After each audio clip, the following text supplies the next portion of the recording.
Hello everyone, welcome to learning book. Learning book पे आप सभी का स्वागत है। लर्निंग बुक के इस वीडियो में हम 24 और 25 अगस्त 2020 से संबंधित करंट अफेयर के महत्वपूर्ण प्रश्नों को कवर करेंगे। अपने क्वेश्चन के डिस्कशन की शुरुआत की जाए उससे पहले आप सभी से एक रिक्वेस्ट है कि लर्निंग बुक चैनल को अधिक से अधिक शेयर करके हमें अपना सपोर्ट दें। साथ ही साथ जो नए व्यूअर्स आज पहली बार जुड़ रहे हैं चैनल से, उनसे रिक्वेस्ट है कि वो चैनल को सब्सक्राइब करके बेल आइकॉन को प्रेस कर दें, जिससे जो भी नई वीडियो चैनल पे अपलोड हो उसकी नोटिफिकेशन आप तक समय से पहुंच सके। आइए फिर शुरुआत करते हैं अपने पहले प्रश्न के साथ। पहला प्रश्न है, भारतीय रेलवे द्वारा इजई रिवर पे दुनिया का सबसे ऊंचा घाट पुल का निर्माण किया जा रहा है। ये किस प्रदेश में किया जा रहा है? घाट पुल को इंग्लिश में बोलते हैं पियर ब्रिज। इसी क्वेश्चन में हम रेलवे के जितने भी ब्रिज चर्चा में रहे हैं पिछले 1 सालों में उसे सब कवर करेंगे। अब देखिए, घाट पुल, पियर ब्रिज, साथ ही साथ हम हाईएस्ट आर्क ब्रिज भी देखेंगे। साथ ही साथ हम देखेंगे रेलवे का सबसे ऊंचा ब्रिज किसी भी कैटेगरी का, और फिर हम देखेंगे रेलवे के जो केबल स्टेड ब्रिज हैं, और उसके बाद हम देखेंगे रेलवे का पहला वर्टिकल लिफ्ट ब्रिज को। देखिए, अब पियर ब्रिज जो होते हैं इसकी क्या खासियत है? पियर ब्रिज जो होते हैं इसका जो बेस होता है, पिलर का बेस, देखिए कोई ब्रिज किसी पिलर पे बनाया गया, उसका जो बेस है वो पानी में होता है, तो इसे पियर ब्रिज बोलते हैं। आइए इसको फिगर से समझते हैं। पियर ब्रिज, ये देखो पिलर, इसी पिलर के ऊपर ब्रिज बनाया जाता है और ये ब्रिज ही बोले जाते हैं पियर ब्रिज या फिर घाट पुल। इसको बनाया जा रहा है इजई नदी पर। ये बन रहा है मणिपुर में, मणिपुर की नोनी डिस्ट्रिक्ट में इसको बनाया जा रहा है। ये पूरे विश्व का सबसे ऊंचा पियर ब्रिज होगा, यानी ऐसा ब्रिज जिसका पिलर पानी में है, वो सबसे ऊंचा ब्रिज इंडिया में बनाया जा रहा है नोनी डिस्ट्रिक्ट जो कि मणिपुर में स्थित है। और इसका जो सबसे ऊंचा पिलर है उसकी हाइट 141 मीटर है। इसके पहले जो सबसे ऊंचा पियर ब्रिज था वो था माला रिजिका वायाडक्ट ब्रिज, जो कि यूरोप के मॉन्टेग्रो में स्थित था, और इसकी जो सबसे ऊंचा पिलर था इसमें जो वो 139 मीटर का था, यानी 2 मीटर ज़्यादा ऊंचे पिलर के साथ हम पूरे विश्व का सबसे ऊंचा पियर ब्रिज बना रहे हैं, घाट पुल बना रहे हैं, जो इजई नदी पर मणिपुर के नोनी डिस्ट्रिक्ट में स्थित है। ये रेलवे ब्रिज है। अब हम देखते हैं नेक्स्ट, हाईएस्ट रेल ब्रिज। देखिए, दूसरा ब्रिज है, ये पियर ब्रिज की बात हो गई। दूसरा ब्रिज है हाईएस्ट रेल ब्रिज। ये पूरे विश्व का सबसे ऊंचा ब्रिज है किसी भी कैटेगरी का। ये बनाया गया है, इसको आर्क ब्रिज भी बोलते हैं। देखो, 2 माउंटेन है, दोनों माउंटेन के बीच एक आर्क है, और इसी आर्क के सहारे ही, इसी आर्क को बेस बना के इस पे रेलवे का पुल बनाया गया। इसकी जो ऊंचाई है वो 359 मीटर है, और ये बनाया गया है जम्मू कश्मीर के चेनाब नदी पर। ये किसी भी कैटेगरी का रेलवे द्वारा बनाया गया सबसे ऊंचा ब्रिज है पूरे विश्व का, 359 मीटर। क्या फ़र्क है देखो उसमें, पियर ब्रिज में और आर्क ब्रिज में? आर्क ब्रिज में कोई फुट नहीं है जो कि पानी में है, उसका बेस पिलर कोई नहीं है। इसके जो पिलर लगे हुए हैं ये आर्क के आसपास ही लगे हुए हैं, और इसमें कोई पानी में नहीं। जबकि पियर ब्रिज में जो पिलर का बेस होता है, जो पिलर का फुट होता है या फिर पिलर का जो जड़ होता है वो पानी में होता है। ये आर्क ब्रिज जो पूरे विश्व का सबसे ऊंचा ब्रिज है, ये जम्मू कश्मीर के चेनाब रिवर पे बनाया गया है। नेक्स्ट हम बात करते हैं अंजी खट ब्रिज की। अंजी खट ब्रिज क्या है? ये भारतीय रेलवे का पहला केबल स्टेड ब्रिज है। इसे भी चेनाब रिवर पे बनाया गया है, और ये चेनाब रिवर पे किस डिस्ट्रिक्ट में बनाया गया है? ये बनाया गया है रियासी डिस्ट्रिक्ट में। और जम्मू वारमूला लाइन पे के दौरान, जब जम्मू वारमूला लाइन बनाई जा रही है, उसी के बीच में ये भारतीय रेलवे का पहला केबल स्टेड ब्रिज है। केबल स्टेड ब्रिज में मैक्सिमम 1 या 2 पिलर होते हैं, और ये पिलर ऊंचे ऊंचे होते हैं। इसी पिलर के सहारे पूरे ब्रिज को रोका जाता है, और ये इस पे भी रेल चलेगी, ट्रेनें चलेंगी। नेक्स्ट हम बात करते हैं भारत के सबसे पहले ऐसे ब्रिज की जो रेल और रोड दोनों ब्रिज है। ये ब्रिज आपको दिख रहा है, ये डबल फ्लोर ब्रिज है।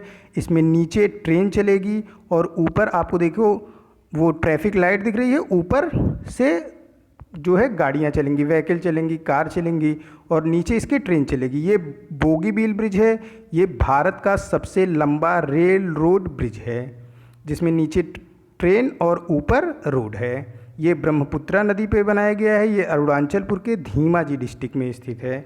नेक्स्ट हम बात करते हैं इंडिया के पहले वर्टिकल लिफ्ट ब्रिज की। इंडिया का पहला वर्टिकल लिफ्ट ब्रिज का फिगर ये है। ये बनाया गया है तमिलनाडु में। ये जोड़ेगा तमिलनाडु को रामेश्वरम से। रामेश्वरम तमिलनाडु का ही एक आइलैंड है जिसे बोलते हैं पम्बन आइलैंड। रामेश्वरम पम्बन आइलैंड में है। यहीं पे धनुषकोडी भी है पम्बन आइलैंड में। और हमारे जो डॉक्टर अब्दुल कलाम आज़ाद, हमारे जो पूर्व राष्ट्रपति थे, उनका घर भी रामेश्वरम में ही है। तो ये रामेश्वरम को जोड़ेगा तमिलनाडु से। क्या होता है ये वर्टिकल लिफ्ट ब्रिज? ये देखो ब्रिज जो है ये अभी जॉइंट है और जब ये समुद्र में बनाया गया, इसमें जब पास करना होगा शिप को, शिप ऊंची ऊंची होती हैं, तो ये बीचों बीच से जो ये जुड़ा हुआ है ये खुल के शिप के लिए भी रास्ता दे देगा। जो शिप भी ऊंची ऊंची होती हैं तो उसे पार करने के लिए इस रास्ते से अगर उसे पार करना है तो ये बीचों बीच से ये ब्रिज खुल जाएगा और जाके चिपक जाएगा। ये जो दोनों पोल दिख रहे हैं यहाँ से पूरा बीच का रास्ता खाली कर दिया जाएगा और ये इसी को बोलते हैं वर्टिकल लिफ्ट ब्रिज। इंडिया का पहला vertical lift bridge, rail bridge, ये रामेश्वरम को जोड़ेगा तमिलनाडु से।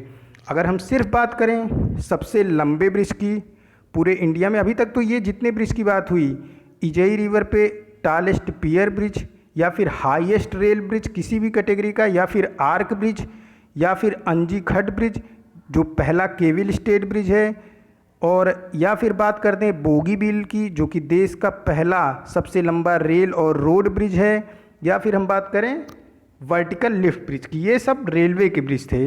अगर हम सिर्फ सिंपल में बात कर दें कि सबसे लंबा ब्रिज कौन सा है इंडिया का, तो ये है भूपेन हजारिका ब्रिज, जिसे ढोला सादिया ब्रिज भी कहते हैं। ये लोहित नदी आंध्र प्रदेश में बनाया गया है। होप आपको ये पूरा कॉन्सेप्ट समझ में आ गया होगा। अब आते हैं हम क्वेश्चन पे। तो फिर देश का सबसे लंबा, सबसे ऊंचा घाट पुल या फिर सबसे ऊंचा, पूरे विश्व का सबसे ऊंचा पियर ब्रिज ये बनाया जा रहा है मणिपुर डिस्ट्रिक्ट में, इजई नदी पर, मणिपुर के नूनी डिस्ट्रिक्ट में। ये इसका जो सबसे ऊंचा पिलर है उसकी ऊंचाई 141 मीटर है। ऑप्शन डी करेक्ट हो जाएगा। मैं फिर से रिपीट कर दे रहा हूँ, हाईएस्ट रेल ब्रिज किसी भी कैटेगरी का या फिर आर्क ब्रिज पूरे विश्व का सबसे ऊंचा बनाया गया है जम्मू कश्मीर के चिनाब रिवर पे। अंजी खट ब्रिज जो कि भारत का पहला केबल स्टेट ब्रिज है, ये भी बनाया गया है चिनाब रिवर पे ही जम्मू कश्मीर में, और जम्मू कश्मीर के ये रियासी डिस्ट्रिक्ट में बनाया गया है। और फिर अगर हम बात करें देश के पहले रोड रेल ब्रिज की, जिसे बोगीबील ब्रिज नाम दिया गया है, ये ब्रह्मपुत्रा रिवर पे बनाया गया है। ये धीमाजी डिस्ट्रिक्ट अरुणाचल प्रदेश में बनाया गया है। और अगर हम बात करें इंडिया के पहले वर्टिकल लिफ्ट रेल ब्रिज की, तो ये वर्टिकल लिफ्ट रेल ब्रिज जोड़ता है रामेश्वरम को तमिलनाडु से। रामेश्वरम पम्बन द्वीप है, पम्बन आइलैंड है तमिलनाडु का। नेक्स्ट क्वेश्चन है, ऑप्शन डी करेक्ट हो जाएगा। नेक्स्ट क्वेश्चन है, राष्ट्रीय स्वास्थ्य प्राधिकरण ने केंद्रीय मंत्रालयों की स्वास्थ्य योजनाओं को आरोग्य भारत प्रधानमंत्री जन आरोग्य योजना के साथ एकीकृत करने का प्रस्ताव को मंजूरी दे दी है। आरोग्य भारत प्रधानमंत्री जन आरोग्य योजना के सीईओ कौन हैं? आरोग्य भारत प्रधानमंत्री जन आरोग्य योजना के सीईओ हैं इंदु भूषण। ऑप्शन डी इसका करेक्ट हो जाएगा।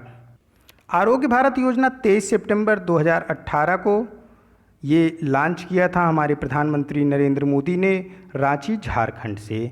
इसका कार्यान्वयन किया जा रहा है ministry of health and family welfare द्वारा। प्रधानमंत्री जन आरोग्य योजना ये पूरे विश्व की सबसे बड़ी योजना है हेल्थ सेक्टर से रिलेटेड। क्या है इस योजना में, अभी तक सिर्फ जो गरीब परिवार थे उनके लिए ये योजना थी, आरोग्य भारत प्रधानमंत्री जन आरोग्य योजना। और इसके अंतर्गत 5 लाख रुपए का कैशलेस इलाज दिया जाता था प्रति वर्ष, प्रति परिवार को जो गरीबी रेखा से नीचे जीवन यापन करते थे, लेकिन सरकार ने अब इस योजना को आम जन के लिए भी लागू कर दिया है। आप गरीबी रेखा के नीचे हो या फिर गरीबी रेखा से ऊपर जीवन यापन कर रहे हो तो भी ये आपके लिए लागू किया जा रहा है। और अभी इसका पायलट प्रोजेक्ट जो शुरू किया गया है, केंद्रीय मंत्रालयों के जो कर्मचारी हैं उनकी स्वास्थ्य योजना को इसके साथ जोड़ दिया जा रहा है, प्रधानमंत्री जन आरोग्य योजना के साथ। इससे क्या होगा कि जो केंद्रीय मंत्रालय हैं, जो सचिवालय हैं, उसके कर्मचारी जो अपना कहीं इंश्योरेंस कराते थे, किसी हेल्थ इंश्योरेंस को लेते थे, अब उनको उसको लेने की ज़रूरत नहीं पड़ेगी। वो खुद ब खुद आरोग्य भारत प्रधानमंत्री जन आरोग्य योजना में एकीकृत हो जाएंगे। इसी की मंजूरी दी गई है। और आरोग्य भारत प्रधानमंत्री जन आरोग्य योजना के CEO इंदु भूषण हैं। ऑप्शन डी करेक्ट हो जाएगा। नेक्स्ट क्वेश्चन है, सड़क परिवहन और राज्य मार्ग मंत्री नितिन गडकरी के अनुसार भारत का लक्ष्य किस वर्ष तक शून्य सड़क मृत्यु दर को हासिल करना है? शून्य सड़क मृत्यु दर को हासिल करने का जो लक्ष्य रखा है केंद्रीय सड़क परिवहन मंत्रालय ने, ये लक्ष्य है 2030 का। इस लक्ष्य को हासिल करने के लिए बेहतर सड़क इंजीनियरिंग, सार्वजनिक जागरूकता, हाईवे पर इमरजेंसी सेवा में सुधार, इन 3 क्षेत्रों में काम किया जाएगा सड़क परिवहन मंत्रालय द्वारा। और एक बात और, 2023 तक एक डेडलाइन जारी की है सड़क परिवहन मंत्रालय ने कि इस डेडलाइन में दिल्ली को कटरा जम्मू कश्मीर से जोड़ने वाला जो एक्सप्रेस वे है, दिल्ली कटरा एक्सप्रेस वे 2023 तक पूरा कर लिया जाएगा। ये बात बताई गई नितिन गडकरी द्वारा। दिल्ली कटरा एक्सप्रेस वे में पंजाब के मुख्यमंत्री के जो है कहने पे अमृतसर को भी इस दिल्ली कटरा एक्सप्रेस वे में शामिल कर लिया गया है। पहले जब दिल्ली कटरा एक्सप्रेस वे की बात हुई थी तो उसमें अमृतसर शहर पंजाब का नहीं शामिल था, लेकिन पंजाब के मुख्यमंत्री के अनुरोध के बाद अमृतसर को भी दिल्ली कटरा एक्सप्रेस वे में शामिल कर लिया गया है। ये बात भी घोषणा करी हमारे सड़क परिवहन मंत्री नितिन गडकरी ने। भारत मलेरिया से मुक्त होने के लिए जो भारत ने टारगेट सेट किया है वो भी 2030 है, और जो सड़क मृत्यु दर को शून्य करने का लक्ष्य हासिल करने का जो टारगेट सेट किया है भारत ने वो भी 2030 है। भारत फाइलेरिया से मुक्त होने का जो टारगेट सेट किया है भारत ने वो 2021 है। साथ ही साथ भारत ने एक टारगेट अपने लिए सेट किया है कि भारत 2024 तक $5 ट्रिलियन की इकोनॉमी अपने आप को बनाएगा। उसी क्रम में भारत आत्मनिर्भर भारत अभियान के लिए बहुत ही काम कर रहा है, और आत्मनिर्भर भारत अभियान में डिफेंस सेक्टर में भारत ने अपने लिए एक लक्ष्य सेट किया है कि भारत 2025 तक 1,75,000 की डिफेंस मैन्युफैक्चरिंग को इंडिया में करेगा, और इस 1,75,000 करोड़ की डिफेंस मैन्युफैक्चरिंग से 35,000 करोड़ रुपए का एक्सपोर्ट करेगा। भारत अभी जो एक्सपोर्ट कर रहा है वो 20,000 करोड़ रुपए का एक्सपोर्ट भारत ने किया है इस वर्ष। तो यहाँ ऑप्शन सी करेक्ट हो जाएगा। 2030 तक शून्य सड़क मृत्यु दर हासिल करने की योजना है सड़क परिवहन मंत्रालय की। नेक्स्ट क्वेश्चन है, राष्ट्रीय आपदा प्रबंधन नेशनल डिजास्टर मैनेजमेंट अथॉरिटी के सहयोग से ऊर्जा और संसाधन मंत्रालय ने अगस्त 2020 में किस शहर में फ्लड अर्ली वार्निंग सिस्टम को लॉन्च किया है? फ्लड अर्ली वार्निंग सिस्टम को लॉन्च किया गया है गुवाहाटी शहर में। इससे क्या होगा, भारी बारिश या फिर बाढ़ की चेतावनी समय से पहले ही दे दी जाएगी। फिर सरकार और जनता को तैयारी का एक अवसर मिल जाएगा जिससे जान और माल की हानि को नियंत्रित किया जा सकेगा। फ्लड अर्ली वार्निंग सिस्टम को अभी लॉन्च किया गया है गुवाहाटी शहर में असम के, ये पायलट प्रोजेक्ट के तहत। पायलट प्रोजेक्ट मीन्स कि अगर कोई प्रोजेक्ट को हमें पूरे इंडिया में लॉन्च करना है तो पहले उसको ट्रायल बेसिस पे किन्हीं 1-2 जगहों पे लॉन्च करके चेक किया जाता है। फिर जब वहाँ पे वो सक्सेस होता है तो फिर उसे धीरे धीरे पूरे इंडिया में लॉन्च कर दिया जाता है। तो पायलट प्रोजेक्ट जो लॉन्च किया गया फ्लड अर्ली वार्निंग सिस्टम का, इसे लॉन्च किया गया है असम गुवाहाटी में। ऑप्शन सी करेक्ट हो जाएगा। नेक्स्ट क्वेश्चन है, WHO और यूनिसेफ द्वारा जारी कोविड-19 पर विशेष स्वच्छता पर प्रगति रिपोर्ट वाली शीर्षक के अनुसार विश्व भर में कितने बच्चों को स्कूल में पीने के पानी, स्कूल में बुनियादी हाथ धोने की सुविधा का अभाव है? कोविड-19 की वजह से आप देख रहे होंगे कि WHO वर्ल्ड हेल्थ ऑर्गेनाइजेशन और हमारी इंडियन गवर्नमेंट लगातार इस बात पे जोर दे रही है कि बराबर रेगुलर इंटरवल पे हमें अपने हाथ को 20 सेकंड तक साबुन से धुलना है। और ये हाथ धुलना भी कोविड-19 से फाइट में मदद करेगा, कोविड-19 को ख़त्म करने में मदद करेगा। तो इन्हीं सबको देखते हुए WHO और यूनाइटेड नेशन चिल्ड्रंस फंड ने एक रिपोर्ट जारी की और उस रिपोर्ट में बताया कि पूरे विश्व में 818 मिलियन बच्चों को स्कूल में हाथ धोने की सुविधा उपलब्ध नहीं है। पूरे वर्ल्ड में लॉकडाउन चल रहा है, स्कूल कॉलेजेस बंद हैं कोविड-19 पेंडेमिक सिचुएशन की वजह से। और अब स्कूल कॉलेज खोलने की बात शुरू हो रही है तो क्या क्या समस्याएं आएंगी उस पर बात करी जा रही है। उसी क्रम में एक रिपोर्ट जारी किया WHO और यूनिसेफ ने और बताया कि लगभग 818 मिलियन बच्चों को स्कूल में बुनियादी हाथ धोने की सुविधा का अभाव है, साथ ही साथ स्कूल में पीने के पानी का भी अभाव है। कुछ और मैं रिपोर्ट को यहाँ बता रहा हूँ, आप उसे नोट डाउन करोगे। United Nation global status reporting on preventing violence against children के जो बच्चे हैं उनके अगेंस्ट वायलेंस में एक रिपोर्ट जारी करी United Nation global status report में।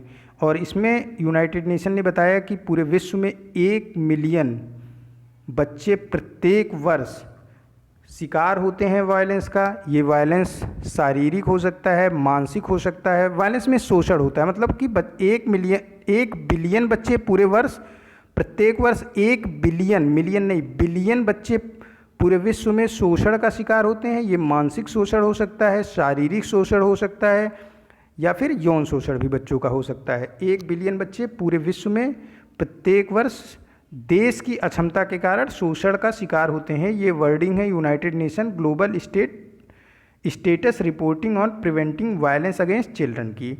United Nation high commissioner for refugee के अनुसार दिसंबर 2019 तक 79.5 मिलियन पीपल को उस वर्ष पूरे साल के दौरान दिसंबर 2019 तक, जनवरी से लेके दिसंबर तक पूरे विश्व में 79.5 मिलियन पीपल को डिस्प्लेस होना पड़ा। उस डिस्प्लेसमेंट का कारण क्या हो सकता है? प्राकृतिक आपदा हो सकती है, यानी उनके घरों पे प्राकृतिक आपदा आई, इस वजह से उन्हें घर छोड़ के दूसरी जगह जाना पड़ा, या फिर देश में युद्ध की स्थिति की वजह से उन्हें घर छोड़ के दूसरी जगह जाना पड़ा, या फिर आंतरिक अशांति, उस देश में आंतरिक अशांति की वजह से लोगों को अपने घरों को छोड़ के दूसरे स्थान पे डिस्प्लेस होना पड़ा, या फिर उन व्यक्तियों के ऊपर जातिगत आधार पे हमले हो रहे थे, इस वजह से वो अपने घरों को छोड़ने पे मजबूर होकर रिफ्यूजी बने। United Nation high commissioner for refugee के अनुसार 79.5 मिलियन लोग 2019 में रिफ्यूजी बने। और एक रिपोर्ट आई वर्ल्ड बैंक की। वर्ल्ड बैंक ने एक रिपोर्ट जारी किया, ग्लोबल इकोनॉमिक प्रॉस्पेक्ट रिपोर्ट। इस रिपोर्ट में वर्ल्ड बैंक ने बताया कि कोविड-19 में 71 मिलियन पीपल एक्सट्रीमली पॉवर्टी को फेस करेंगे, यानी कि 71 मिलियन लोग गरीबी रेखा के एकदम निचले स्तर पे पहुंच जाएंगे, जबकि 100 मिलियन लोग बेस लाइन पॉवर्टी को फेस करेंगे कोविड-19 की वजह से। कोविड-19 पे एक रिपोर्ट और जारी की गई, ऑक्सफैम रिपोर्ट। ऑक्सफैम रिपोर्ट के अनुसार 122 मिलियन लोग स्टारवेशन का शिकार होंगे कोविड-19 की वजह से। तो ये सारी रिपोर्ट मैंने आपको बताई है, आप इसको वीडियो को पीछे ले जाके फिर से सुन सकते हो, इनको नोट डाउन करोगे, क्योंकि ये रिपोर्ट WHO और यूनाइटेड नेशन की हैं और वर्ल्ड बैंक की हैं, इनमें से कोई ना कोई आपको एग्ज़ाम में देखने को मिलेगा। नेक्स्ट क्वेश्चन है, किस राज्य सरकार ने अरुणोदय योजना की शुरुआत की? अरुणोदय योजना की शुरुआत की असम गवर्नमेंट ने। ये क्या है? इसमें सरकार का एक लक्ष्य है कि असम की जो पब्लिक है उनमें से 17 लाख गरीब परिवारों को इसका डायरेक्ट लाभ देने की योजना बनाई है असम सरकार ने। इसमें 830 रुपये पर मंथ दिए जाएंगे इन गरीब परिवारों को जो कि असम के हैं, और ये 830 रुपये सरकार इनको एक सहायक राशि के तौर पे दे रही है ताकि ये अपना न्यूट्रिशन स्तर को बढ़ा सकें और अपनी चिकित्सीय ज़रूरत को पूरा कर सकें। 830 रुपये पर मंथ, ये अरुणोदय योजना है असम गवर्नमेंट की। असम के जो मुख्यमंत्री हैं उनका नाम सर्बानंद सोनोवाल है और दिसपुर यहाँ की राजधानी है। जगदीश मुखी गवर्नर हैं असम के। असम में एक अभ्यारण्य है दिहंग पटकाई वन्यजीव अभ्यारण्य। ये इसको असम गवर्नमेंट अपग्रेड करने का काम इस समय कर रही है। इसमें और ज़्यादा सुविधा प्रदान कर रही है। ये दिहंग पटकोई वन्यजीव अभ्यारण्य कहाँ स्थित है? ये असम में स्थित है। नेक्स्ट क्वेश्चन है, भारत ने अंतरिक्ष सहयोग के लिए किस देश के साथ मेमोरेंडम ऑफ अंडरस्टैंडिंग पर हस्ताक्षर किया? भारत ने मेमोरेंडम ऑफ अंडरस्टैंडिंग पर हस्ताक्षर किया है नाइजीरिया के साथ। ऑप्शन सी करेक्ट हो जाएगा। स्काई रूट एरोस्पेस भारत की पहली ऐसी प्राइवेट एरोस्पेस कंपनी है जिसने रॉकेट इंजन का सफल परीक्षण किया, और स्काई रूट एरोस्पेस ने इसका नाम भारत के नोबेल प्राइज़ विजेता सीवी रमन के नाम पे रमन रॉकेट रखा है। भारत की पहली private aerospace company Skyroot aerospace है, और नाइजीरिया ने भारत के साथ अंतरिक्ष सहयोग के लिए हस्ताक्षर किए हैं। ऑप्शन सी यहाँ करेक्ट हो जाएगा। और अगर क्वेश्चन आता है, ये सारे क्वेश्चन मैं रिपीट कर रहा हूँ, स्काई रूट एरोस्पेस का क्वेश्चन 2 या 3 दिन पहले ही कराया गया है। Next question option C correct हो जाएगा। नेक्स्ट क्वेश्चन है, उस राज्य केंद्र शासित प्रदेश का नाम बताइए जिसने सड़क सुरक्षा में सुधार के लिए ब्लूमबर्ग परोपकारी संगठन के साथ समझौता ज्ञापन पर हस्ताक्षर किया है। पहले जान लेते हैं ब्लूमबर्ग परोपकारी संगठन क्या है। देखो, ब्लूमबर्ग एक फाइनेंशियल सर्विस प्रोवाइड करने वाली यूएसए की एक प्राइवेट बहुत ही रेपुटेटेड कंपनी है। इसका हेडक्वार्टर न्यूयॉर्क में है, और जो भी कंपनियां होती हैं, बड़ी होती हैं, रेपुटेटेड होती हैं, वो सामाजिक कार्य करने के लिए एक फिलेंट्रॉपी बनाती हैं। फिलेंट्रॉपी मीन्स कि वो समाज के कार्य करने के लिए एक अलग संस्था अपने से हट के बनाती हैं। जैसे रिलायंस इंडस्ट्रीज़ लिमिटेड इंडिया है, रिलायंस इंडस्ट्रीज़ लिमिटेड इंडिया की है। ये तो रिलायंस इंडस्ट्रीज़ एक अलग हो गई, जिसके फाउंडर कौन है? उसके फाउंडर हैं धीरू भाई अंबानी।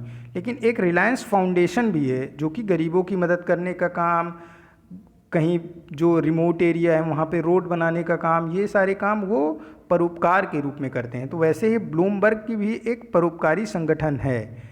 उसने दिल्ली सरकार के साथ सड़क सुरक्षा के लिए समझौता ज्ञापन पर हस्ताक्षर किया है। दिल्ली गवर्नमेंट सड़क सुरक्षा बढ़ाने के लिए, सड़क दुर्घटनाओं को कम करने के लिए, यात्रियों को सुरक्षित यात्रा प्रदान करने के उद्देश्य से ब्लूमबर्ग फिलेंट्रॉपी यानी कि ब्लूमबर्ग परोपकारी संगठन के साथ समझौता ज्ञापन पर हस्ताक्षर किया है। ऑप्शन सी करेक्ट हो जाएगा। नेक्स्ट क्वेश्चन है, ई बाइक गो के ब्रांड एम्बेसडर के रूप में किसे नियुक्त किया गया है? ई बाइक गो के ब्रांड एम्बेसडर के रूप में नियुक्त किया गया है हरभजन सिंह को। क्या है ये ई बाइक गो? ओला, उबर, रैपिडो, ये तीनों से सभी परिचित हैं।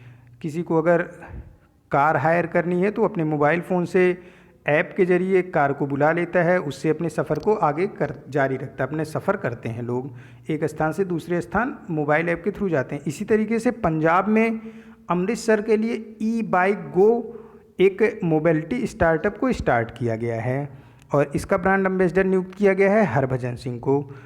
और आगे चल के इसका विस्तार करने की योजना है ई बाइक गो की मुंबई, बेंगलुरु, दिल्ली, जयपुर और हैदराबाद में।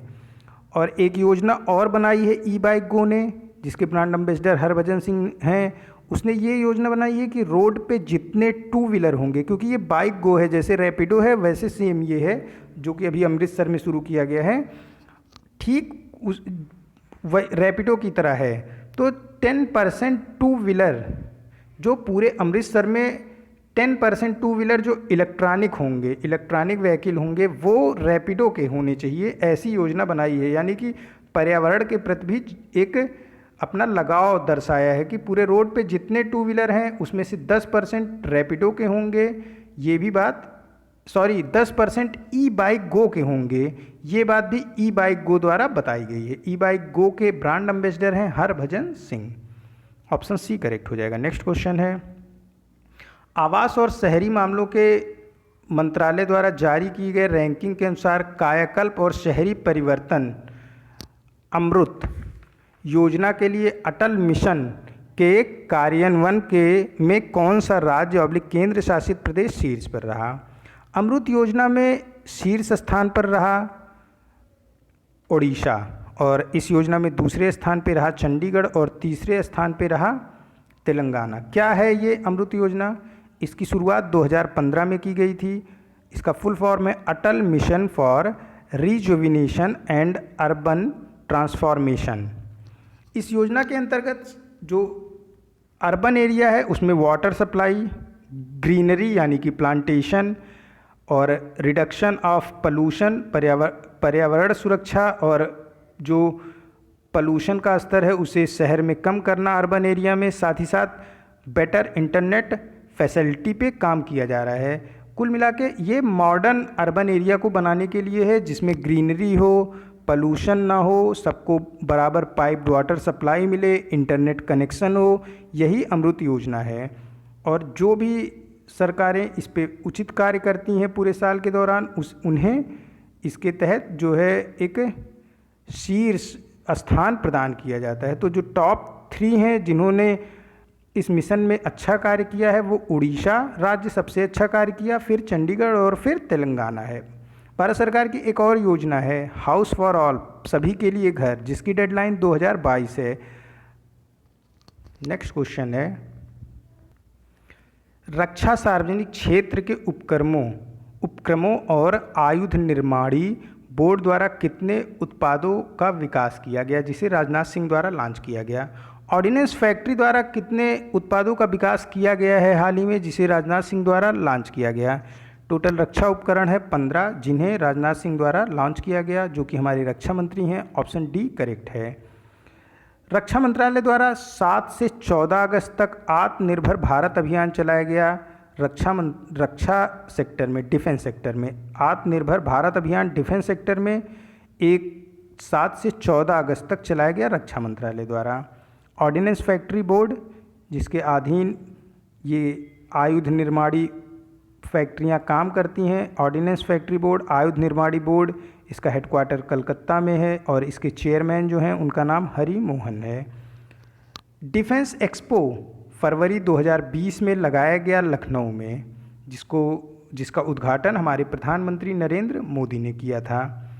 और अभी कुछ ही दिन पहले डिफेंस पॉलिसी 2020 लॉन्च की गई। इस पॉलिसी में ये बताया गया कि भारत 2025 तक खुद का 1,75,000 करोड़ रुपए का डिफेंस मैन्युफैक्चरिंग करेगा इंडिया में, और इसमें से 35,000 करोड़ रुपए के डिफेंस उपकरण का एक्सपोर्ट करेगा भारत दूसरे देशों को। यहाँ पे 15 उपकरण ऐसे हैं जिसे राजनाथ सिंह द्वारा लॉन्च किया गया, जो रक्षा सार्वजनिक क्षेत्र और ऑर्डिनेंस फैक्ट्री द्वारा विकसित किए गए थे। ऑप्शन डी करेक्ट हो जाएगा। नेक्स्ट क्वेश्चन है, भारतीय तटरक्षक अपतटीय गश्ती पोत का क्या नाम है, जिसे अगस्त 2020 में लॉन्च किया गया। इसे बनाया गया था गोवा शिपयार्ड लिमिटेड द्वारा। इसका नाम है ICGS सार्थक। ICGS का क्या फुल फॉर्म है? Indian coastal guard ship. Indian coastal guard ship को अभी अगस्त 2020 में लॉन्च किया गया अपतटीय गश्ती पोत के रूप में। क्या होता है ये अपतटीय गश्ती पोत? देखिए, इससे विशेष आर्थिक क्षेत्र जो होते हैं, इकोनॉमिकल जोन होते हैं, वहाँ पे निगरानी रखी जाती है। साथ ही साथ जो तट होते हैं उनकी सुरक्षा का जिम्मा भी ICGS को ही होता है। और ICGS सार्थक अभी लॉन्च किया गया अगस्त में, और इसको लॉन्च किया हमारे रक्षा सचिव डॉक्टर अजय कुमार की पत्नी मिसेस बीना अजय कुमार ने, और एक वर्चुअल कॉन्फ्रेंस के जरिए इसे लॉन्च किया गया। तटरक्षक का जो मुख्यालय है वो नई दिल्ली में स्थित है। क्या होता है इससे विशेष आर्थिक क्षेत्र, special economic zone. Special economic zone क्या होते हैं? समुद्र में कहीं पे अगर पेट्रोलियम पदार्थ है, कहीं पे ओर है, कहीं पे मिनरल्स हैं, तो इन्हें विशेष आर्थिक क्षेत्र कहते हैं। और अभी कई सारे ऐसे जगहों पे हमको हमारे समुद्र क्षेत्र हैं, जो इंडियन गवर्नमेंट के अधीन आने वाले समुद्र क्षेत्र हैं, उसमें कई सारे क्षेत्र मिले हैं जहाँ पे पेट्रोलियम, ओर और मिनरल्स के भंडार हैं। लेकिन अभी हमारी गवर्नमेंट ने उसका एक्सट्रैक्शन नहीं शुरू किया है, उसको निकालना नहीं शुरू किया है। इन आर्थिक क्षेत्र जोनों की निगरानी करने का जिम्मा इन्हीं अपतटीय गश्ती पोतों का होता है। साथ ही साथ ये अपतटीय गश्ती पोत तटीय सुरक्षा का भी जिम्मा लेते हैं। जो तट हैं हमारे, उनकी सुरक्षा करते हैं, पोर्ट की सुरक्षा करते हैं कि कोई विदेशी शिप आके कोई आक्रमण ना करे, इसके लिए भी ये तैयार होते हैं, और समय पे अलर्ट करने का काम भी कर देते हैं नेवी को, इंडियन नेवी को। ऑप्शन सी यहाँ करेक्ट हो जाएगा। नेक्स्ट क्वेश्चन है, किस आईआईटी ने मोमेंटम इंडिया प्राइवेट लिमिटेड के साथ मिलकर यूवी सेफ कमरे कीटाणु शोधन उपकरण को विकसित किया है? यूवी सेफ को विकसित किया है आईआईटी रोपड़ ने। आईआईटी रोपड़ ये पंजाब में है। क्या है ये UV safe? UV safe solid liquid gas से किसी भी तरह के माइक्रो ऑर्गेनिज्म को 360 डिग्री तक प्योरीफाई करने की क्षमता रखता है। अल्ट्रावायलेट रेज है, ये पूरी तरीके से सैनिटाइज कर सकता है किसी भी सॉलिड लिक्विड या गैस को। इसका इस्तेमाल, और सबसे बड़ी बात क्या है इसके बारे में, ये रिमोट से काम करता है। अभी जैसे किसी रूम को हमको सैनिटाइज करना है तो उसके दीवार को ये सैनिटाइज कर देगा, रूम में जो एयर है, जो एटमॉस्फेरिक एयर है, उसको सैनिटाइज कर देगा। साथ ही साथ अगर रूम में कोई वाटर बॉटल है या पानी का पात्र रखा है जिसमें पानी भरा हुआ है तो उसे भी सैनिटाइज करने की क्षमता इसकी है। यानी कि स्विमिंग पूल को इससे सैनिटाइज करा जा सकता है। और ये रिमोट से नियंत्रित होता है, तो फिर दूर से ही अगर सैनिटाइजेशन कर दिया जाएगा तो ये तो और अच्छी बात हो गई कि दूर ही से सैनिटाइज कर दिया गया और ये टच में, कोई उसके टच में नहीं आया। तो आईआईटी रोपड़ द्वारा विकसित किया गया यूवी सेफ ये रिमोट से नियंत्रित होता है और 360 डिग्री माइक्रो ऑर्गेनिज्म को सैनिटाइज करने का काम करता है। देखो, मैं आईआईटीज़ द्वारा जितने भी काम किए गए हैं कोविड-19 से रिलेटेड सबको रिपीट कर रहा हूँ, आप इसे नोट करोगे। आईआईटी रोपड़ ने विकसित किया यूवी सेफ। आईआईटी रोपड़ ने ही विकसित किया वार्ड बॉट। वार्ड बॉट ये रोबोट है जो आइसोलेटेड पेशेंट हैं पंजाब में, उनको ये दवा पहुंचाने का काम, साथ ही साथ उनके खाने पहुंचाने का काम भी ये कर रहा है। कोविड-19 का जो वो प्रसारण है जो ये फैल रहा है, ये कैसे एक दूसरे को टच करने से फैल रहा है, तो ये टच ना हो, ये जाता है अपना वार्ड बॉट, इसको पहुंचा के आता है, इसके हाथों को पहुंचने के बाद तुरंत सैनिटाइज किया जाता है, फिर से इसमें दूरी और डायरेक्शन को फीड कर दिया जाता है और फिर से उसको दवा और खाने को दे दिया जाता है, तो ये दूसरे बेड पे लेके जाता है दूसरे वार्ड में। ये सिर्फ कोविड-19 वार्ड के लिए बनाया ही गया है आईआईटी रोपड़ द्वारा। Quarantine app, nasal gel, smart stethoscope, Ruhdaar ventilator, ये सब बनाया गया आईआईटी बॉम्बे के द्वारा। नेज़ल जेल क्या है? ये जेल को नाक के आसपास लगाने से कोरोना वायरस नाक के रास्ते अंदर नहीं जा सकता। स्मार्ट स्टेथोस्कोप, बिना टच किए ही हृदय की धड़कन, हार्ट बीट को सुन लेते हैं डॉक्टर। टच करना कोविड-19 में अलाउ नहीं है, उसी वजह से स्मार्ट स्टेथोस्कोप को विकसित किया आईआईटी बॉम्बे ने। रूहदार वेंटिलेटर, ये एक पूरी तरीके से इंडिजिनस वेंटिलेटर है जो कि एक सस्ते दाम में भी उपलब्ध कराया है आईआईटी बॉम्बे ने। अब हम बात करते हैं आईआईटी दिल्ली की। आईआईटी दिल्ली ने वॉश करो ऐप को लॉन्च किया, जिसमें आपको हाथ धुलने के लिए ये बार बार अलर्ट करेगा ये ऐप। और प्राकृतिक डैशबोर्ड को भी लॉन्च किया आईआईटी दिल्ली ने, जो कि कोविड-19 प्रसार से संबंधित भविष्यवाणी करता है। प्रोजेक्ट प्राणा, ये वेंटिलेटर डेवलप करने के लिए प्रोजेक्ट प्राणा है, ये है आईआईएससी बेंगलोर का। प्राणा वायु ये लो कॉस्ट वेंटिलेटर है जिसे डेवलप किया है आईआईटी रुड़की ने। जीवन लाइट ये भी वेंटिलेटर है जिसे आईआईटी हैदराबाद ने डेवलप किया है।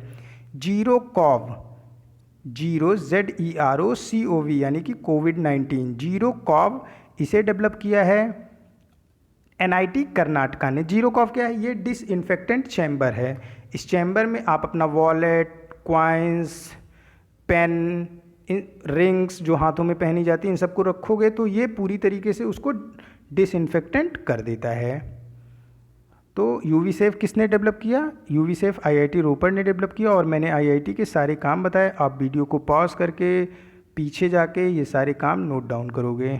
ऑप्शन सी यहाँ पे करेक्ट हो जाएगा। नेक्स्ट क्वेश्चन है, किस आईआईटी ने WHO की 2017 की एंटीबायोटिक प्रतिरोधी प्राथमिकता वाले रोगजनकों की सूची में सबसे महत्वपूर्ण समूह की मल्टी ड्रग्स प्रतिरोधी बैक्टीरिया को यमुना नदी में खोजा है?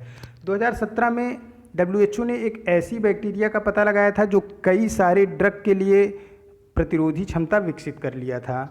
यानी कि अगर उस बैक्टीरिया का इन्फेक्शन किसी को होता था तो कई सारे ड्रग उस व्यक्ति के ऊपर काम नहीं करते थे। उस जो ये बैक्टीरिया है ये खुद बहुत सारे ड्रगों के अगेंस्ट अपने पास प्रतिरोधक क्षमता विकसित कर लिया था, जिससे इनके ऊपर वो दवाएं काम नहीं करती थी। इसको खोजा गया है यमुना नदी में।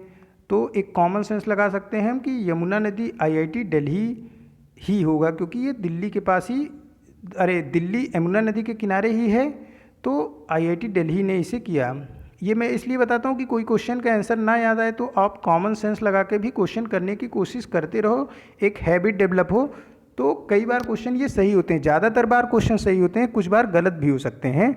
यहाँ पे यमुना नदी के किनारे दिल्ली है और आईआईटी दिल्ली ने ही 2017 की एंटीबायोटिक प्रतिरोधक प्राथमिकता वाले रोगजनकों की सूची में सबसे महत्वपूर्ण और मल्टी ड्रग प्रतिरोधी बैक्टीरिया को यमुना नदी में खोजा है। किसने? आईआईटी दिल्ली ने। ऑप्शन सी यहाँ पे करेक्ट हो जाएगा। आईआईटी दिल्ली ने यूनाइटेड नेशन के वर्ल्ड फूड प्रोग्राम के लिए एक रिसर्च कर रहा है। आईआईटी दिल्ली वो कैसा रिसर्च है? वो खाने को स्टोरेज करने से संबंधित है, साथ ही साथ इसकी सप्लाई चेन को कैसे मेंटेन किया जाए इससे रिलेटेड रिसर्च है।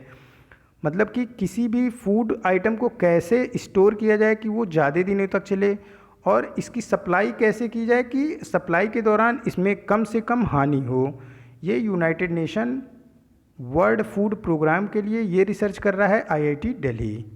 नेक्स्ट क्वेश्चन है, प्रधानमंत्री नरेंद्र मोदी ने हाल में ही डिजिटल स्वास्थ्य मिशन शुरू करने की घोषणा की है। उस नोडल एजेंसी का नाम बताइए जो नेशनल डिजिटल हेल्थ मिशन को लागू करेगी। नेशनल डिजिटल हेल्थ मिशन को लागू करने का जिम्मा दिया गया है राष्ट्रीय स्वास्थ्य प्राधिकरण को। राष्ट्रीय स्वास्थ्य प्राधिकरण ही आरोग्य भारत प्रधानमंत्री जन आरोग्य योजना को भी लागू करती है। क्या है ये नेशनल डिजिटल हेल्थ मिशन? देखिए, इसमें प्रत्येक भारतीय को एक स्वास्थ्य आईडी मिलेगी। जैसे अभी आधार कार्ड एक आईडी नंबर आपका है, फिर आपको एक स्वास्थ्य आईडी मिलेगी जो आपके स्वास्थ्य से संबंधित होगी। फिर इसमें आपको जो भी बीमारियां होंगी उसको दर्ज किया जाएगा। आपको फीवर होगा, साल में कितनी बार फीवर हुआ इसको दर्ज किया गया। कोई किडनी में प्रॉब्लम है इसको दर्ज किया गया। साल के दौरान आपका हार्ट का ऑपरेशन हुआ इसको दर्ज किया गया। तो इसका उपयोग गवर्नमेंट कहाँ पे करेगी? इसका यूज़ गवर्नमेंट करेगी कि आपको कौन कौन सी बीमारी एक तो पहले से पता होगा। अभी देख रहे हैं कि हम कि कोविड-19 के दौरान वो पेशेंट की ज़्यादा डेथ हुई है जिनको पहले से कोई बीमारी है। तो अगर हमारे पास ये डेटा उपलब्ध हो कि किस पेशेंट को कौन कौन सी बीमारी है, तो हम एक तरीके से पहले से प्रिपेयर रख सकेंगे अपने आप को कि हमें इस तरीके के पेशेंटों को ज़्यादा हैंडल करना है। भारत में हार्ट पेशेंट ज़्यादा है तो हमें हार्ट पेशेंट को ज़्यादा हैंडल करना है। तो कोविड-19 के दौरान हम वैसी अपनी व्यवस्था को बना सकते हैं। साथ ही साथ प्रधानमंत्री जन आरोग्य योजना के दौरान किसको कौन सी बीमारी है ये बातें भी इस योजना में पता चल जाएंगी इस आईडी के थ्रू। या फिर कोई प्राइवेट इंश्योरेंस कंपनी से अपना इंश्योरेंस कराना चाहता है तो इंश्योरेंस कंपनियां भी ये समझ सकेंगी कि आपको कौन सी बीमारी है, तो फिर उसी तरीके से आपका जो इंश्योरेंस किया जाएगा वो उस बीमारी के हिसाब से किया जाएगा। और अपनी जो आप पॉलिसी लोगे इंश्योरेंस कंपनी की, उसका जो प्रीमियम देना होगा वो आपका डिसाइड करने में इंश्योरेंस कंपनियों को आसानी होगी और एक पारदर्शिता भी बनेगी जो पॉलिसी धारक हैं और जो इंश्योरेंस कंपनी है उनके बीच। यहाँ पे ऑप्शन डी करेक्ट हो जाएगा। नेक्स्ट क्वेश्चन है, अगले 1000 दिनों में कितने भारतीय गांवों को ऑप्टिकल फाइबर से जोड़े जाने का लक्ष्य रखा गया है? अगले 1000 दिनों में 6 लाख भारतीय गांवों को ऑप्टिकल फाइबर से जोड़ने का लक्ष्य रखा है हमारे प्रधानमंत्री नरेंद्र मोदी ने। साथ ही साथ 1000 दिनों का लक्ष्य रखा है प्रधानमंत्री नरेंद्र मोदी ने कि जो लक्ष्य आईद्वीप है, लक्ष्य आइलैंड है, लक्षद्वीप आइलैंड है। एक तो आइलैंड आपका बंगाल की खाड़ी में कौन सा हो गया? अंडमान निकोबार आइलैंड, और दूसरा है लक्षद्वीप आइलैंड इधर। तो लक्षद्वीप आइलैंड को भारत की मुख्य भूमि से जोड़ने का जो लक्ष्य रखा गया है वो भी 1000 दिनों का है। लक्षद्वीप आइलैंड को भारत की मुख्य भूमि से जोड़ने का लक्ष्य 1000 दिनों का। भारत के 6 लाख गांवों को ऑप्टिकल फाइबर से जोड़ने का लक्ष्य कितने दिनों का? 1000 दिनों का। और अभी कुछ दिन पहले ही सबमरीन ऑप्टिकल फाइबर केबल जो कि जोड़ा गया चेन्नई और पोर्ट ब्लेयर के बीच में, चेन्नई और पोर्ट ब्लेयर के बीच में ये काम पूरा हो चुका है। इसका उद्घाटन किया हमारे प्रधानमंत्री नरेंद्र मोदी ने, सबमरीन ऑप्टिकल फाइबर केबल का। इसकी आधारशिला भी प्रधानमंत्री जी ने रखी थी 30 दिसंबर 2018 को। अब पोर्ट ब्लेयर जो कि राजधानी है अंडमान निकोबार द्वीप समूह की, वो पूरी तरीके से कनेक्ट हो चुकी है चेन्नई से, यानी कि भारत की मुख्य भूमि से।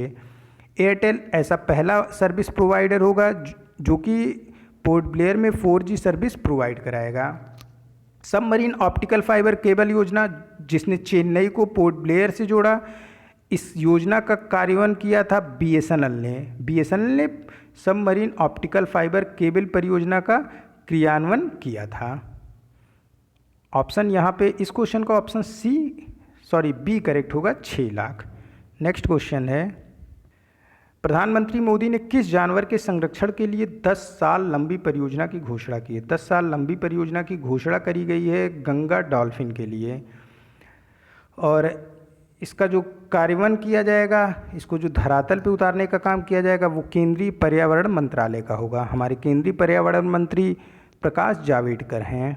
प्रोजेक्ट टाइगर भारत ने 1973 में शुरू किया था, उस समय प्रधानमंत्री थी इंदिरा गांधी, और अभी प्रोजेक्ट टाइगर सबसे सफल प्रोजेक्ट माना जाएगा इस समय, क्योंकि पूरे वर्ल्ड में जितने टाइगर हैं उनका 80% पॉपुलेशन हमारे इंडिया में है। प्रोजेक्ट लायन भी शुरू किया गया प्रधानमंत्री नरेंद्र मोदी जी द्वारा, जो कि 2018 से 2021 तक, पहले इसको 3 सालों के लिए चलाया जा रहा है एशियाटिक लायन संरक्षण के लिए। प्रोजेक्ट एलिफेंट 1992 में शुरू किया गया था, और अभी प्रोजेक्ट डॉल्फिन का अनाउंसमेंट किया। प्रोजेक्ट डॉल्फिन का अनाउंसमेंट हमारे प्रधानमंत्री नरेंद्र मोदी जी द्वारा किया गया। और भारत में डॉल्फिन के लिए जो सेंचुरी है, पहली भारत की डॉल्फिन सेंचुरी है, ये कहाँ पे स्थित है? ये भागलपुर बिहार में स्थित है। प्रोजेक्ट डॉल्फिन में क्या किया जाएगा? इसमें डॉल्फिन के अवैध शिकार को रोकने के लिए कड़े से कड़े कानून बनाए जाएंगे, साथ ही साथ अवैध शिकार को रोकने के लिए आधुनिक तकनीक का उपयोग किया जाएगा। डॉल्फिन की प्रजनन क्षमता बढ़ाने के लिए भी अलग अलग तरीके से कार्य किया जाएगा, और भारत का पहला डॉल्फिन सेंचुरी भागलपुर बिहार में स्थित है।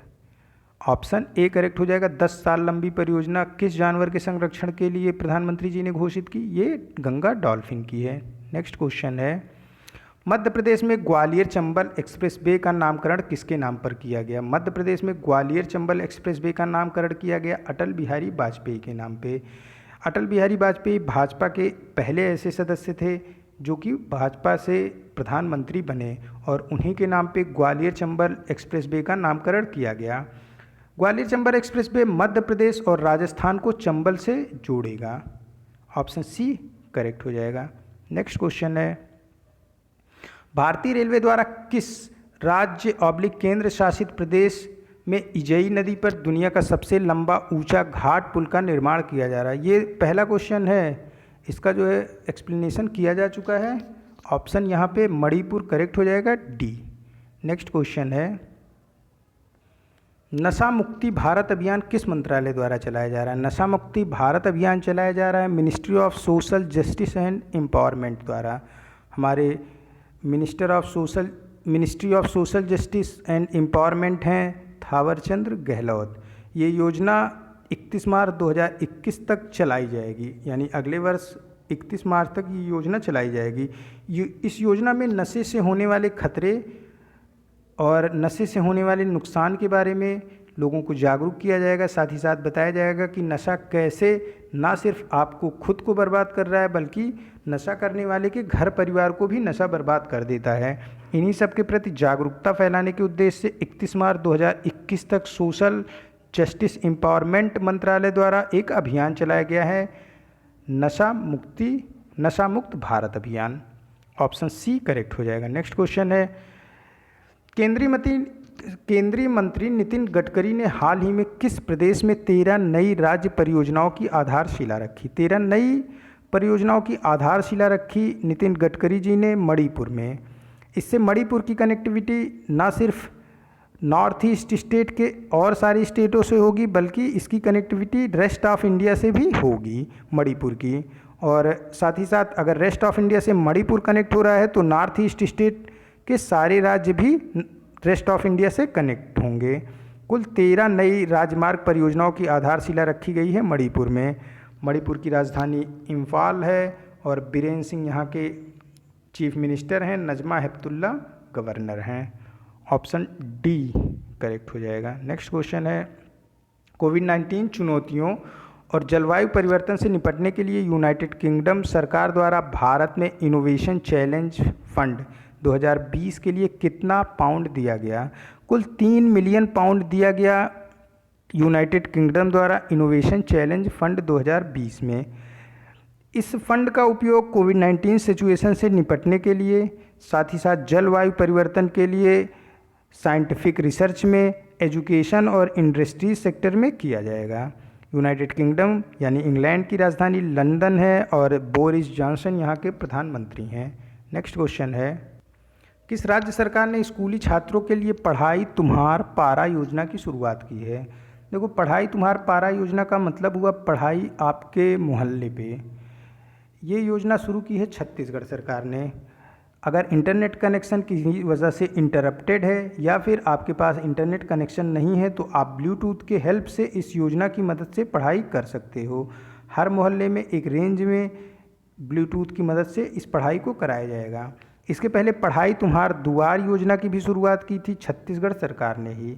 मुख्यमंत्री स्लम स्वास्थ्य योजना भी छत्तीसगढ़ गवर्नमेंट की है। राधाबाई डायग्नोस्टिक सेंटर योजना ये भी छत्तीसगढ़ गवर्नमेंट की है। मुख्यमंत्री स्लम स्वास्थ्य योजना जो स्लम एरिया में लोग रहते हैं उनके लिए है। राधाबाई डायग्नोस्टिक सेंटर योजना ये कम दरों पर टेस्ट करने की योजना है छत्तीसगढ़ गवर्नमेंट की। राम वन गमन परियोजना के लिए एक कोष बनाया गया है छत्तीसगढ़ में और लोगों से अपील की गई है इसमें दान देने के लिए। राम वन गमन परियोजना क्या है? भगवान रामचंद्र जी को 14 वर्ष का वनवास मिला था। उस वनवास के दौरान वो कुछ दिन छत्तीसगढ़ में भी उन्होंने बिताया था। तो इस दौरान उन्होंने छत्तीसगढ़ में जिस जिस जगहों पे अपना समय बिताया था उस जगहों को कनेक्ट करने की योजना है राम वन गमन परियोजना। और इसके लिए छत्तीसगढ़ सरकार ने छत्तीसगढ़ के जो जनता है उससे जो है धनराशि अनुदान करने की मांग की है कि आप एक कोष बनाया जा रहा है राम वन गमन परियोजना के लिए, उस परियोजना के लिए आप राशि का दान करो। हमारा घर हमारा विद्यालय परियोजना ये मध्य प्रदेश सरकार की है। स्नेह परोश ये परियोजना है वेस्ट बंगाल की जिसमें प्रवासी श्रमिकों की सहायता की जाती है। प्रोचेंटा परियोजना भी ये भी वेस्ट बंगाल की है। इसमें असंगठित क्षेत्र के जो श्रमिक हैं उनके जीवन को बेहतर बनाने के लिए कार्य किया जाता है। तो स्नेह परोश और प्रोचेंटा ये दोनों वेस्ट बंगाल गवर्नमेंट की योजना है। नेक्स्ट क्वेश्चन है, किस बैंक ने डिजिटल बैंकिंग को बढ़ावा देने के लिए डिजिटल अपनाए अभियान की शुरुआत की है? डिजिटल अपनाए अभियान की शुरुआत करी गई है पंजाब नेशनल बैंक द्वारा। पंजाब नेशनल बैंक का जो हेडक्वार्टर है ये नई दिल्ली में है। मल्लिकार्जुन राव इसके एमडी और सीईओ हैं। अभी पंजाब नेशनल बैंक में यूनाइटेड बैंक ऑफ इंडिया और ओरिएंटल बैंक ऑफ कॉमर्स दोनों को मर्ज कर दिया गया है, यानी अब ये दोनों बैंक भी पंजाब नेशनल बैंक के अंदर में आ गए और कुछ दिनों में इन बैंकों का अस्तित्व खत्म हो जाएगा और पंजाब नेशनल बैंक ही इन के नाम से ये दोनों बैंक भी जाने जाएंगे। रिजर्व बैंक ऑफ इंडिया ने 500 करोड़ रुपए का फंड जारी किया था बैंकों के डिजिटलाइजेशन के लिए और ये सारे क्वेश्चन कराए जा चुके हैं, बस यहाँ पे रिपीट होते रहते हैं। तो डिजिटल अपनाए अभियान की शुरुआत की है पंजाब नेशनल बैंक ने। नेक्स्ट क्वेश्चन है, उस कंपनी का नाम बताएं जिसने बाढ़ पूर्वानुमान की पहल के लिए भारत के केंद्रीय जल आयोग के साथ हाथ मिलाया है। भारत के केंद्रीय जल आयोग के साथ हाथ मिलाया है गूगल ने। क्या है, अभी जब हम गूगल मैप का यूज़ करते हैं तो गूगल मैप कई बार हमें बताता है कि आगे ट्रैफिक में कंजेशन है, आगे ट्रैफिक जैम है। ठीक उसी तरीके से अब गूगल ये भी बताएगा कि जो रिवर है, जो नदियां हैं और जो डैम है, अगर उनका पानी एक खतरे के निशान के आसपास आता है, डेंजरस लेवल के आसपास आता है तो एक अलर्ट जारी कर दिया जाएगा गूगल द्वारा। और इसी के लिए गूगल ने भारत के केंद्रीय जल आयोग के साथ हाथ मिलाया है। केंद्रीय जल आयोग ये जल शक्ति मंत्रालय के अधीन कार्य करता है। हमारे जल शक्ति मंत्री गजेंद्र सिंह शेखावत हैं। यहाँ पे ऑप्शन बी करेक्ट हो जाएगा। नेक्स्ट क्वेश्चन है, कोझिकोड विमान दुर्घटना की जांच के लिए विमान दुर्घटना जांच ब्यूरो द्वारा गठित 5 सदस्यीय समिति का प्रमुख कौन है? 5 सदस्यीय समिति के जो प्रमुख हैं कोझिकोड विमान दुर्घटना के ये हैं एसएस चहर। 7 अगस्त को केरल के कोझिकोड हवाई अड्डे पर एक एयर इंडिया का फ़्लाइट क्रैश कर जाता है लैंडिंग करते टाइम, और ये फ़्लाइट दुबई से आई हुई होती है। ये फ़्लाइट अभी ये दिमाग में आ सकता है कि अभी जब कोविड-19 की वजह से फ़्लाइटें बंद हैं तो फिर ये फ़्लाइट दुबई से कैसे आई? तो भारत सरकार द्वारा एक वंदे भारत ऑपरेशन चलाया जा रहा है, जिसमें जो भी लोग विदेशों में फंसे हैं कोविड-19 पैंडेमिक की वजह से, उनको अपने देश वापस लाने का काम किया जा रहा है। और उसी के तहत दुबई से एयर इंडिया की फ़्लाइट ने कुल लगभग 150 लोगों को लेकर ये फ़्लाइट आई थी और ये लैंडिंग करते टाइम कोझिकोड हवाई अड्डे पर ही ये क्रैश कर गई और इसमें 20 लोगों की डेथ हो गई थी और लगभग 130 लोग इसमें घायल हुए थे। दुर्घटना का कारण, दुर्घटना क्यों हुई लैंडिंग के टाइम पे और भविष्य में ऐसी दुर्घटना ना हो, इससे बचाव के तरीके को भी सुझाना इस समिति का काम है। इसीलिए सरकार ने इस समिति को बनाया है। ये 5 सदस्यीय समिति दुर्घटना का कारण और बचाव के सुझाव को देगी भारतीय गवर्नमेंट को, इंडियन गवर्नमेंट को। और इसके जो प्रमुख हैं उनका नाम है SS Chahar. Option B correct हो जाएगा। नेक्स्ट क्वेश्चन है, सभी प्रारूपों में टेस्ट, वनडे, T20 में शतक बनाने वाले पहले भारतीय क्रिकेटर कौन हैं? वनडे, इंटरनेशनल, T20 और टेस्ट तीनों प्रारूपों में शतक बनाने वाले भारत के पहले खिलाड़ी का नाम है Suresh Raina. Option C correct हो जाएगा। सुरेश रैना ने अभी कुछ दिन पहले ही महेंद्र सिंह धोनी के साथ अंतर्राष्ट्रीय क्रिकेट को, भारतीय अंतर्राष्ट्रीय क्रिकेट को से रिटायरमेंट की घोषणा कर दी है। ऑप्शन सी करेक्ट हो जाएगा। नेक्स्ट क्वेश्चन है, 3 ICC trophy, T20 world cup, one day, international world cup और चैंपियंस ट्रॉफी जीतने वाले क्रिकेट इतिहास के एकमात्र कप्तान कौन है? भारतीय कप्तान MS धोनी न सिर्फ भारत के ही सबसे बेहतरीन कप्तान हैं बल्कि पूरे विश्व के भी बेहतरीन कप्तान हैं ये। और इनकी कप्तानी में भारत ने जो ICC की 3 सबसे महत्वपूर्ण ट्रॉफी होती है, T20 world cup, one day, international world cup और चैंपियंस ट्रॉफी, ये तीनों ही इन्होंने भारतीय टीम को दिलाया है। और वो MS धोनी ऐसा करने वाले पूरे विश्व के एकमात्र कप्तान हैं। ऑप्शन ए करेक्ट हो जाएगा। MS धोनी ने भी अभी कुछ दिन पहले ही अंतर्राष्ट्रीय क्रिकेट को अलविदा कह दिया है, अंतर्राष्ट्रीय क्रिकेट से रिटायरमेंट की घोषणा करी है। MS धोनी और सुरेश रैना दोनों जन ने एक साथ ही ये घोषणा करी थी। ऑप्शन ए करेक्ट हो जाएगा। नेक्स्ट क्वेश्चन है, चेतन चौहान का हाल ही में निधन हो गया, ये किस क्षेत्र में प्रसिद्ध थे? चेतन चौहान ने भारतीय क्रिकेट टीम के लिए क्रिकेट खेला है, साथ ही साथ ये उत्तर प्रदेश कैबिनेट में मिनिस्टर भी रहे। ये उत्तर प्रदेश कैबिनेट में युवा और खेल मामलों के मंत्री थे और इनका अभी हाल ही में कोविड-19 की वजह से इनकी मृत्यु हो गई, इनका निधन हो गया। ऑप्शन डी करेक्ट हो जाएगा। ये क्रिकेटर भी थे और साथ ही साथ राजनेता भी थे। नेक्स्ट क्वेश्चन है, किस राज्य सरकार ने स्वतंत्रता दिवस 2020 पर एलोचेन ई-कॉमर्स प्लेटफॉर्म लॉन्च किया? एलोचेन ई-कॉमर्स प्लेटफॉर्म को लॉन्च किया नागालैंड गवर्नमेंट ने। क्या है ये? जैसे फ्लिपकार्ट, अमेजोन से आप ऑर्डर करके सामान मंगाते हो, ठीक उसी तरीके से नागालैंड की सरकार ने स्थानीय व्यापारियों और वहाँ के लोगों को जोड़ने के लिए एक ई प्लेटफॉर्म लॉन्च किया जिसका नाम है एलोचेन ई-कॉमर्स प्लेटफॉर्म। इससे स्थानीय व्यापारियों को डायरेक्ट ग्राहकों से ऑर्डर मिलेगा और वो उनके ऑर्डर को पहुंचाने का काम करेंगे, जैसा फ्लिपकार्ट और अमेजोन करता है। इससे ना सिर्फ स्थानीय व्यापार बढ़ेगा, साथ ही साथ लोगों को उनके घरों तक सामान पहुंचाने की भी सुविधा प्रदान होगी। नागालैंड की राजधानी कोहिमा है। ऑप्शन डी करेक्ट हो जाएगा। नेक्स्ट क्वेश्चन है, और नागालैंड के जो मुख्यमंत्री हैं उनका नाम है निपीपिहू रियो। निपीपिहू रियो यहाँ के मुख्यमंत्री का नाम है और कोहिमा राजधानी है नागालैंड की। नेक्स्ट क्वेश्चन है, किस संगठन ने भारतीय खेल प्राधिकरण के साथ भागीदारी करके संयुक्त रूप से एक वेब प्लेटफॉर्म ई पाठशाला शुरू करा है? ई पाठशाला की शुरुआत की है ऑल इंडिया फुटबॉल फेडरेशन ने। ऑल इंडिया फुटबॉल फेडरेशन ने जो खेल को खिलाड़ियों को प्रशिक्षित करने के लिए ई पाठशाला की शुरुआत की है और इसमें उसने भागीदारी की है भारतीय खेल प्राधिकरण के साथ। भारतीय ऑल इंडिया फुटबॉल फेडरेशन ने एक इंडिया टीम इंडिया कैंपेन भी चलाया था। किस दिन? 15 अगस्त 2020 के दिन एक इंडिया टीम इंडिया कैंपेन को चलाया था ऑल इंडिया फुटबॉल फेडरेशन ने। और अभी भारतीय खेल प्राधिकरण के साथ ऑल इंडिया फुटबॉल फेडरेशन ने एक खिलाड़ियों को प्रशिक्षित करने के लिए ई पाठशाला की शुरुआत की है। ऑप्शन बी करेक्ट हो जाएगा। ये आज का लास्ट क्वेश्चन था। मिलते हैं नए करंट अफेयर के साथ नेक्स्ट वीडियो में। Keep study on learning book. Thank you for watching this.